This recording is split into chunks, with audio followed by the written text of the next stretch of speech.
Hello students, how are you? I hope you all are good बच्चों. Ready for study? Very good. So today we are discussing about the topic of verb. तो verb क्या होता है बच्चे? Verb होते हैं action words को we can call the verbs. Roy helps his parents in some chores. Complete the following crossword puzzles by filling the work done by Roy and his family members. So यहाँ पर आपने रॉय जो है ऐसे ही नाम दे दिया गया, आप किसी का भी नाम लिख सकते हो ना. तो वो हेल्प करनी है हमें, वो अपने पेरेंट्स की हेल्प कर रहा है. कुछ होम चोर्स क्या होते हैं बच्चे, घर के कामों में. तो यहाँ पर कुछ पजल्स हमारा क्रॉस वर्ड्स वगैरह डाउन में भी दिए हुए हैं. तो देखते हैं कि किस तरह के जो वर्ड्स हैं इसमें क्रॉस वर्ड में आपको फिल करने हैं. और ये रो के थ्रू फिल अप हुए हैं बाय हिज फैमिली मेंबर्स की हेल्प से. तो आपको भी इसने क्या करना है, फिलअप करना है और फैमिली मेंबर्स की हेल्प लेनी है, टीचर्स की हेल्प लेनी है. तो किस तरह के वर्ड्स यहाँ पर एग्जिस्ट करेंगे? Words like read, cook, teach, laugh etcetera. Show some actions और द अदर्स. ये क्या शो कर रहे हैं? ये एक्शन को शो कर रहे हैं, क्योंकि पढ़ना, लिखना, देखना, कूदना, सोना, all are actions. A verb is a word that denotes an action और एग्जिस्टेंस. सो यहाँ पर वर्ब की प्रॉपर डिफाइन दी गई है बच्चों कि वर्ब होता क्या है. वर्ब होते हैं एक्शंस, जो भी आप करते हो. इवन हम मूव भी कर रहे हैं इनको तो हम एक्शन कर रहे हैं. आप सुन रहे हो, मैं बोल रही हूँ, all are actions. For example go, come, climb, walk, fly, sleep, learn, find, read, write etcetera. Verbs, types of verbs के बारे में बच्चे यहाँ पे डिस्कस करेंगे. A verb is a word which tells or asserts something about a person or thing.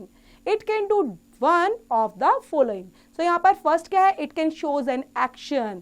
यहाँ पर जो first दिया गया है इसमें action को show कर रहा है. Like a little girl was listening to music. अब यहाँ पर listening कर रही है, वो action किस चीज़ का कर रही है? म्यूजिक को सुनने का. They will return tomorrow. और यहाँ पर return जो है वो भी action को show कर रहा है. Then it can shows the condition और state को. यहाँ पर कंडीशन और स्टेट शो हो रही है. तो देखते हैं किस तरह की condition. The mango appear sweet. जो स्वीट वर्ड है बच्चे वो कैसा है? वो मैंगो की कंडीशन कैसी है, कैसा अपीयर हो रहा है? वो sweet. The flowers look beautiful. Flowers तो दिखाई दे रहा है लेकिन कैसा, उसकी कंडीशन कैसी है? Beautiful. It can show a happening. For example happening को शो कर रहा है, कुछ हो रहा है बच्चे. There ruled a king. So यहाँ पर रूल करना, ठीक है, तो वो वहां पर किंग कर रहा है रूल, तो ये हैपनिंग है. A terrible accident took place. So यहाँ पर एक्सीडेंट कैसा हुआ है? टेरिबल. तो यहाँ पर भी टेरिबल एक्सीडेंट जो है वो हैपनिंग को शो कर रहा है. A verb may consist of one or more words. A farmer grows grain. A farmer is growing grain. A farmer has been growing grain for 2 months. So यहाँ पर consist क्या करते हैं? Of one or more words को consist कर रहे हैं sentences. We can classify verbs in many ways. Like यहाँ पर verbs आपकी कितनी कितनी तरह की है तो वो देख रहे हैं क्लासिफिकेशन के बेस पर. फर्स्ट जैसे हम देख लेते हैं ट्रांजिटिव वर्ब्स होती हैं, ओके, इनट्रांजिटिव वर्ब्स हैं, मेन वर्ब की कैटेगरी होती है. तो मेन वर्ब के अंदर हमारी ऑक्सिलरी और मेन वर्ब आती है, ओके. सो यहाँ पर आप देख रहे हैं कि हमारी वर्ब्स इस फॉर्म में है, इधर और इधर एक्शन वर्ब्स और लिंकिंग वर्ब्स काउंट होती हैं. और यहाँ पर हमारी होने वाली है फिनिट वर्ब्स और non finite verbs, okay. So first हम पढ़ लेते हैं यहाँ से ट्रांजिटिव वर्ब्स और इनट्रांजिटिव वर्ब्स के बारे में. सो फर्स्ट है हमारा transitive verbs. A transitive verbs is an action that passes over from the subject to the object. That is a transitive verb necessarily needs an object to complete its sense. Compare the following sentence. So transitive verbs जो होती हैं बच्चे वो होते हैं actions, लेकिन वो passes over होते हैं कहाँ से? Subject to the object से. Subject से object तक वो pass होते रहते हैं. Then a transitive verb जो है उनको ज़रूरत होती है objects को, ताकि वो अपने complete sense को वहाँ पर show कर पाए. अगर object नहीं होगा तो उनका complete sense समझ में नहीं आएगा sentence का. जैसे यहाँ पर फॉर एग्जाम्पल फर्स्ट ग्रुप के अंदर दिया गया है अ बॉय इज ईटिंग. अब बोल दिया बॉय इज ईटिंग, लेकिन क्या खा रहा है? वो खा रहा है a boy is eating an apple. So यहाँ पर आप जो एप्पल है वो हमारा ट्रांजिटिव वर्ब में कंसिस्ट करता है. ऐसे ही a dog found what. Dog को मिला, लेकिन क्या मिला? A dog found a piece of bone. You can see that the sentences in the group second make complete sentence. अब यहाँ पर आप देख रहे हो बच्चे, कंप्लीट सेंस बनाने के लिए सेकंड ग्रुप में यहाँ पर पूरा ऑब्जेक्ट दिया गया है, जिससे आप इजीली फाइंड आउट कर पा रहे हो कि सेंटेंस क्या बोलने वाला है। ऐसे ही इंट्रांजिटिव वर्ब के अंदर हम देखते हैं when the action of a verb does not pass over from the subject to the object, it is called an intransitive verbs. In the other words, an intransitive verbs does not need an object to complete its sense. For example, यहाँ पर आपको object की जरूरत नहीं होती complete sense दिखाने के लिए। मतलब आप सेंटेंस बना रहे हो बच्चों, तो ऑब्जेक्ट जरूरी नहीं वहां पर लगाएं, बिना ऑब्जेक्ट के लगाए you can easily understand what is it's saying. A bird was flying, bird उड़ रहा है, तो बर्ड उड़ रहा है तो आपको यहाँ पर ये नहीं देखना कि बर्ड कहाँ पर उड़ रहा है, कैसे उड़ रहा है, बस जस्ट बर्ड उड़ रहा है, तो आपको कंप्लीट एक सेंस समझ में आ जाती है। Can you speak clearly, a boy was standing on the roof, I hope you will succeed. तो पहले से ही उन वर्ड्स को एग्जिस्ट कर दिया जाता है ताकि आप इजीली सेंटेंस को समझ पाएं। नेक्स्ट इज है नो द वर्ब्स में देख लेते हैं direct object and indirect object कौन से होते हैं। So two types of object यहाँ पर है बच्चे, डायरेक्ट ऑब्जेक्ट और indirect. So there can be two or more objects in a sentence, and indirect object is a living room or a personal pronoun, while all other objects are direct objects. For example, father told me an antidote and father gave him a sugar cane. So यहाँ पर आपने देखा बच्चे कि यहाँ पर जो consist कर रहे हैं ऑब्जेक्ट्स वो है सेंटेंस के अंदर अलग अलग फॉर्म में, और दो सेंटेंस के अंदर भी आपके ऑब्जेक्ट्स यहाँ पर कंसिस्ट किए गए हैं। In the above sentence and जिसकी बात की गई है antidote and a sugar cane are direct object हैं बच्चे, ये दोनों के दोनों क्या हैं, डायरेक्ट ऑब्जेक्ट। और बात की जाए me and him are indirect object, जो मी और हिम है यहाँ पर वो क्या है सेंटेंस के अंदर, indirect object, and verb plus what is the direct object. We can use the above object in two ways. She brought me a book. अब यहाँ पे she brought a book for me. ठीक है, आप देख पा रहे हो, she brought me a book and she brought a book for me. The students paid the clerk his fee. The student paid his fee to the clerk. Some verbs normally take for the indirect object.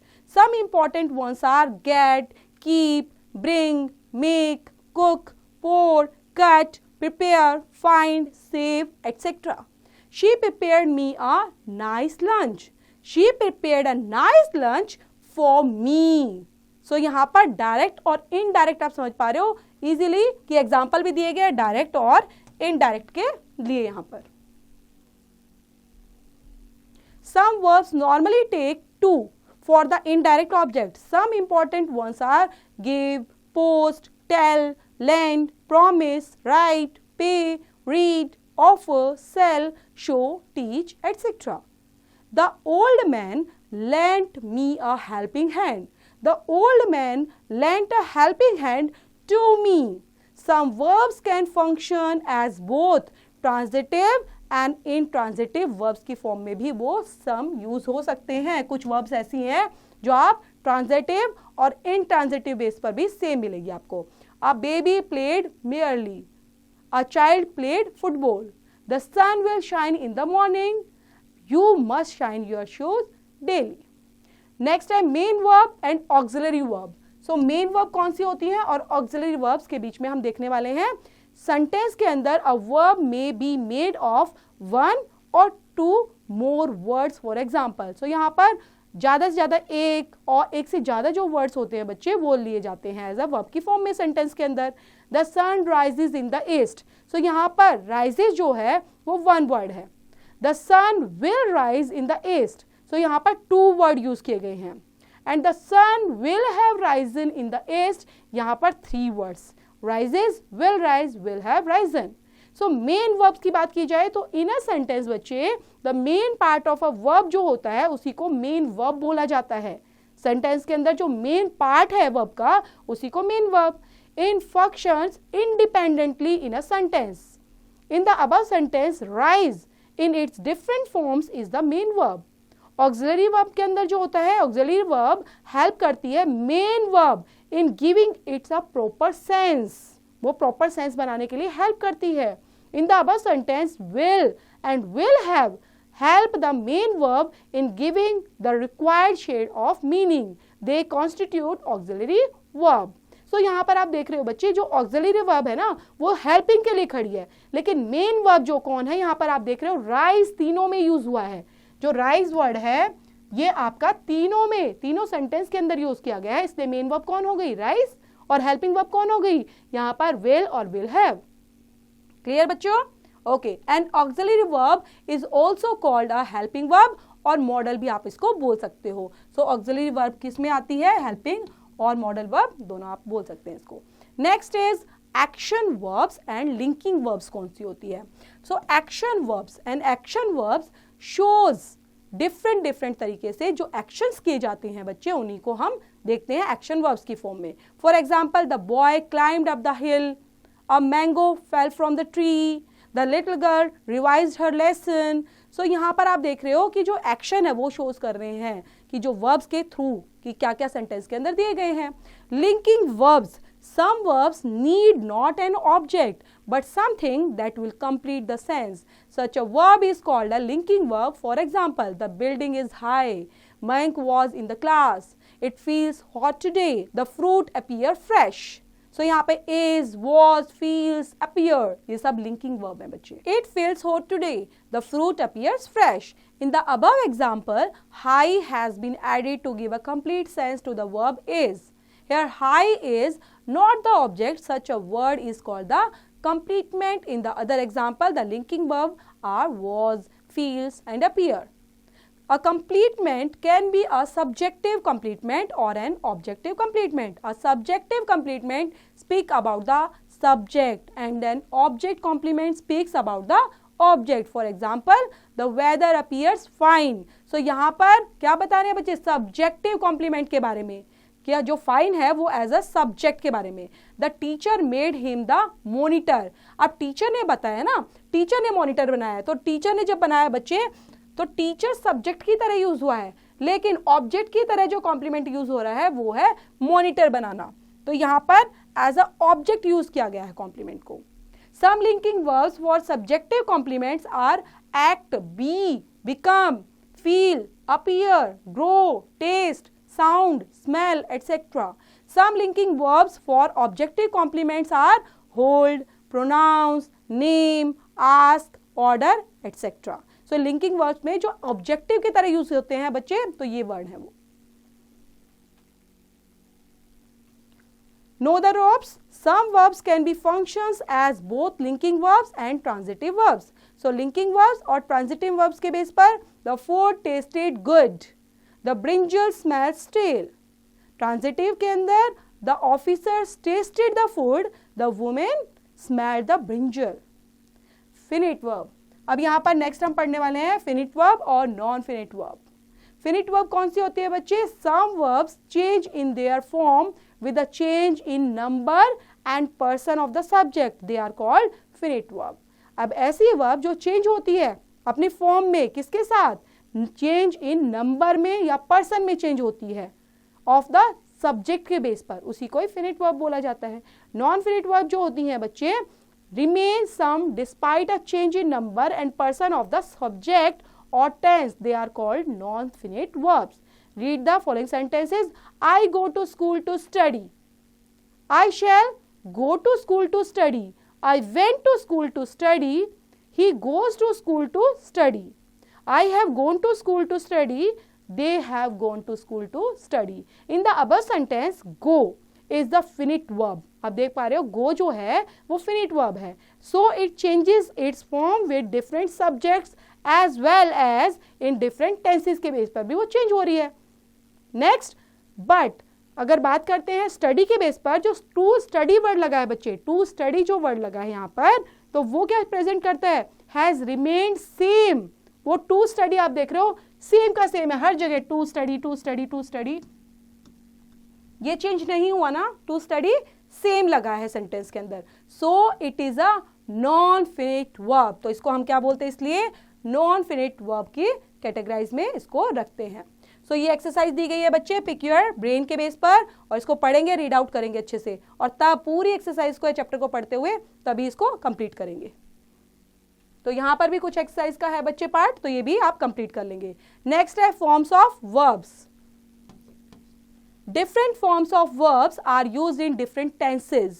The 4 forms of a verb can be present form, जिसमें first form और root verb आती हैं, second past form जिसको बोलते हैं और second form बोलते हैं, थर्ड वन इज कौन सा है बच्चे, पास्ट पार्टिसिपल फॉर्म जिसको थर्ड फॉर्म बोला जाता है, एंड प्रेजेंट पार्टिसिपल फॉर्म जिसके अंदर ing फॉर्म एग्जिस्ट करती है। Know the verbs, verbs can be regular or irregular. A regular verb takes ed or d in its past and past participles form as laugh, laughed, laughed, push, pushed, pushed, while an irregular verb has other ways as see, saw, seen, coast, coast, coast, etc. तो यहाँ पर proper तरीके से बच्चे आपको समझाया भी हुआ है कि first form present, past second form, past participle third form, and last one is present participles ing के साथ, इसलिए हम इसको ing फॉर्म बोलते हैं। अब्यूज, अब्यूज क्या, present first form, abuse second में abused, abused, abusing, accept, accepted, accepted, accepting, agree, agreed, agreed, agreeing, allow, allowed, allowed, allowing, annoy, annoyed, annoyed, annoying, ask, asked, asked, asking, assure, assured, assured, assuring, become, became, become, becoming, beg, begged, begged, begging, begin, began, begun, beginning, bent, bent, bent, bending, betray, betrayed, betrayed, betraying, bind, bound, bound, binding, bleed, bled, bled, bleeding. Next और हैं बच्चे यहाँ पर, इनको भी पढ़ेंगे। Blow, blue, blown, blowing, break, broke, broken, breaking, bring, brought, brought, bringing, build, built, built, building, burn, burnt, burnt, burning, buy, bought, bought, buying, carry, carried, carried, carrying, come, came, come, coming, cry, cried, cried, crying, die, died, died, dying, dine, dined, dined, dining, drive, drove, driven, driving, duel, duelled, duelled, duelling, ensure, ensured, ensured, ensuring, fail, failed, failed, failing, fell, felled, felled, felling, fight, fought, fought, fighting, free, freed, freed, freeing, gather, gathered, gathered, gathering,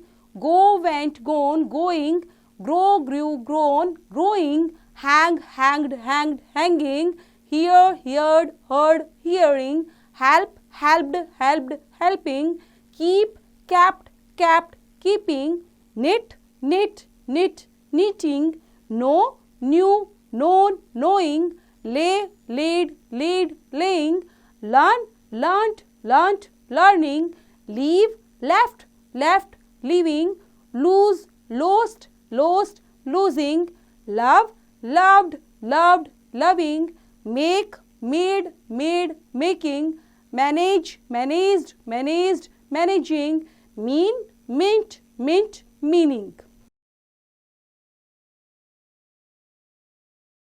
Melt, melted, melted, melting, mow, mowed, mowed, mowing, murder, murdered, murdered, murdering, open, opened, opened, opening, oppose, opposed, opposed, opposing, pay, paid, paid, paying, peep, peeped, peeped, peeping, prepare, prepared, prepared, preparing, pretend, pretended, pretended, pretending, prove, proved, proved, proving, provide, provided, provided, providing, reach, reached, reached, reaching, reap, reaped, reaped, reaping, rebel, rebelled, rebelled, rabbling, rebuke, rebuked, rebuked, rebuking, receive, received, received, receiving, recollect, recollected, recollecting, recollecting, recover, recovered, recovered, recovering, remind, reminded, reminded, reminding, repair, repaired, repaired, repairing, return, returned, returned, returning, ride, rode, ridden, riding, rise, rose, risen, rising, wrote, rotated, rotated, roting, run, ran, run, running, save, saved, saved, saving, say, sad, sad, saying, sell, sold, sold, selling, shake, shook, shaken, shaking, sharpen, sharpened, sharpened, sharpening, shine, shone, shone, shining, sing, sang, sung, singing, sink, sank, sunk, sinking, sleep, slept, slapped, sleeping, smell, smelt, smelled, smelt, smelled, smelling, speak, spoke, spoken, speaking, speed, spad, spad, speeding, spent, spanked, spent, spending, spill, spilt, spilled, spilled, spilled, spelling. तो बच्चे जो ये दो word दिए गए हैं जहां पर, तो आप कोई भी यूज कर सकते हैं सेकंड फॉर्म और थर्ड फॉर्म के बेस पर। Stand, stood, stood, standing, steal, stole, stolen, stealing, sweep, swept, swept, sweeping, swell, swelled, swelled, swelling, swim, swam, swum, swimming, swing, swung, swung, swinging, take, took, taken, taking, teach, taught, taught, teaching, tear, tore, torn, tearing, tell, told, told, telling, trace, traced, traced, tracing, train, trained, trained, training, travel, traveled, traveled, traveling, treat, treated, treated, treating, trust, trusted, trusted, trusting, turn, turned, turned, turning, understand, understood, understood, understanding, value, valued, valued, valuing, view, viewed, viewed, viewing, wait, waited, waited, waiting, wake, waked, waked, waking, vendor, vendored, vendored, wandering, want, wanted, wanted, wanting, warn, want, warned, warning, wear, wore, worn, wearing, weave, wove, woven, weaving, wet, wetted, wetted, wetting, witness, witnessed, witnessed, witnessing, wonder, wondered, wondered, wondering, wound, wounded, wounded, wounding, wrap, wrapped, wrap, wrapped, wrapped, wrapping, wrestle, wrestled, wrestled, wrestling, write, wrote, written, writing, yawn, yawned, yawned, yawning. So यहाँ पर बच्चे pick your brain. So आपको यहाँ पर थोड़ा apply करने हैं क्या चीजें, past, past participles, present participles form को, ठीक है, इन वर्ब्स के बेस पर। और जो भी रिलेट करती है एक्सरसाइज है बच्चे वो खुद से करनी है, प्रॉपर तरीके से पहले चैप्टर को समझना है, वर्ब्स को लर्न करना है, then you have to apply the forms also.